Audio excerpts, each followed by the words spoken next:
expertos en las armas, en el uso de las armas. Muchos de ellos sabían estrategias militares. Quizás me atrevo a decir que sabían defensa personal, sabían cómo usar la espada, sabían cómo usar el escudo, sabían cómo introducirse en terrenos enemigos, sabían cómo enfrentar al enemigo. Sin embargo, David no sabía esas cosas, pero había una cualidad que distinguía a David de sus hermanos. Y esa cualidad no es que David era rubio o hermoso, de ojos hermosos, de buen parecer. Casi como el hermano Edelmiro, pero todavía no le llega. Eso no era lo que distinguía a David. Había algo que distinguía a David, y era que David amaba a Dios. En la Biblia, si tú encuentras un personaje en la Biblia que marcó la diferencia en su sociedad, que marcó la diferencia en su tiempo, ese hombre tuvo que haber amado a Dios. O esa mujer tuvo que haber amado a Dios para poder marcar la diferencia. Aleluya.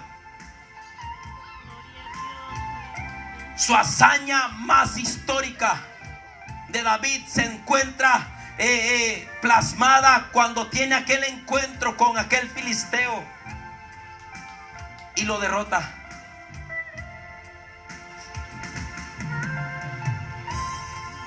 Cuando David llega al campo de batalla,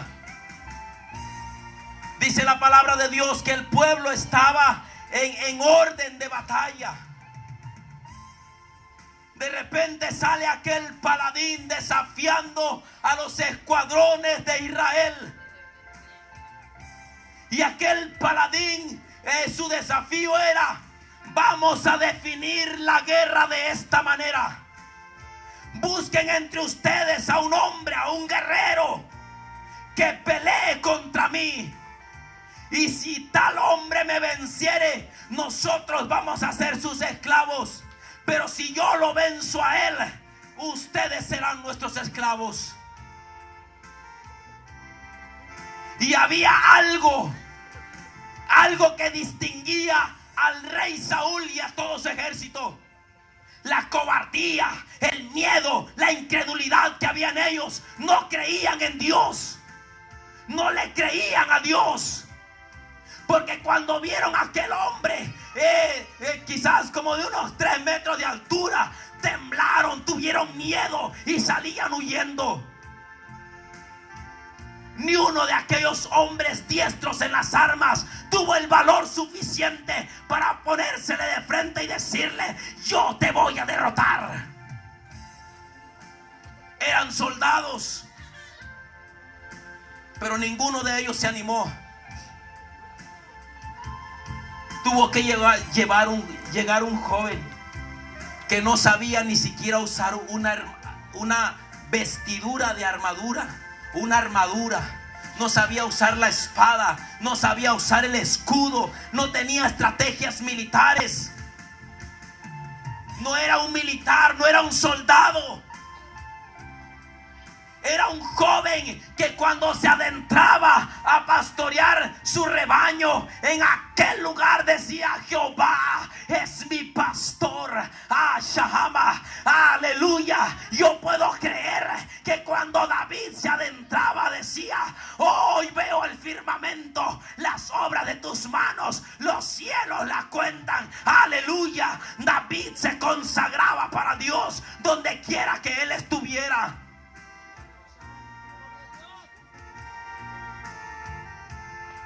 Cuando vio a aquel paladín desafiando a Israel,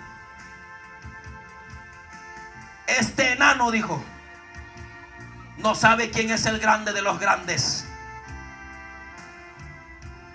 Este supuesto gigante hoy va a conocer verdaderamente quién es el grande de los grandes.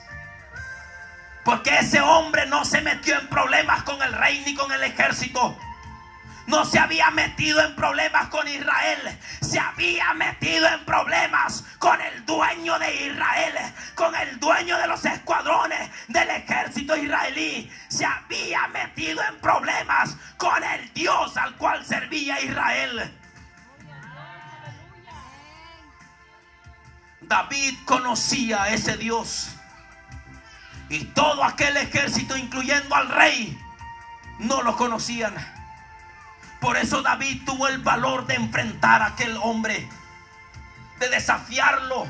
Tú vienes contra mí, le dijo, con espada, lanza y jabalina, pero yo no traigo espada, ni lanza, ni jabalina, ni escudo. No traigo ninguna armadura, pero déjame decirte algo. Vengo en el nombre de Jehová de los ejércitos, Dios de los escuadrones de Israel, a quien tú has provocado, y Él te va a entregar en mis manos.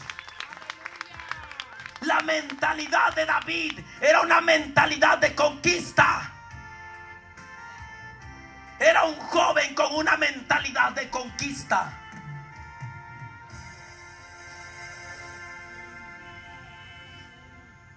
Cuando David resuelve enfrentar a Goliat, ¿sabe qué le dijeron sus hermanos? ¡Ay, David! ¡No vas a poder! Mírate, David, hueles a cabras, hueles a ovejas, hueles a leche.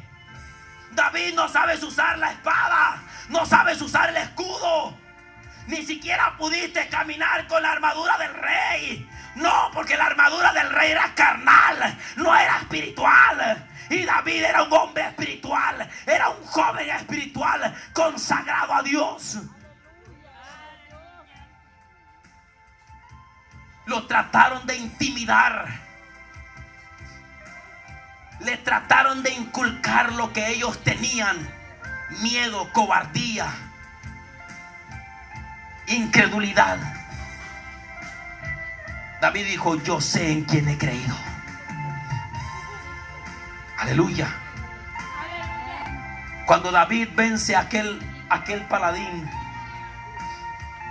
y regresan a Israel, había un cántico nuevo en la boca de los israelitas. Saúl mató a 1000 y David a sus 10,000. ¡Ah, qué maravilloso! David marcó la diferencia en medio de una generación incrédula. Porque déjame decirte que Saúl nunca le importó traer el arca de regreso, el arca del pacto de regreso a Israel. No honraban a Dios. No tuvo ni el más mínimo interés de volver la presencia de Dios al pueblo de Israel.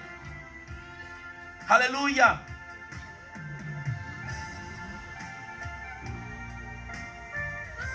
El ejército de Israel seguía a un rey carnal, no espiritual.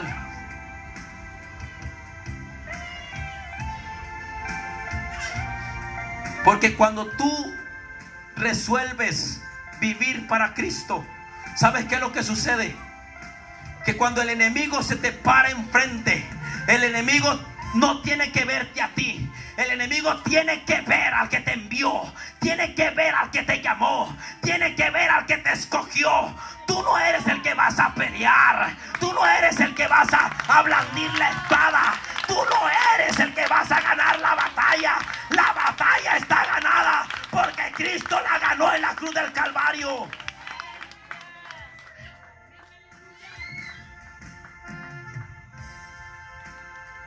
No se trata de ti, se trata del Dios al que servimos. Él es quien va a levantar banderas de victoria por ti. Yo no conozco tu vida. Yo con esto voy a ir terminando. Yo no conozco tu vida.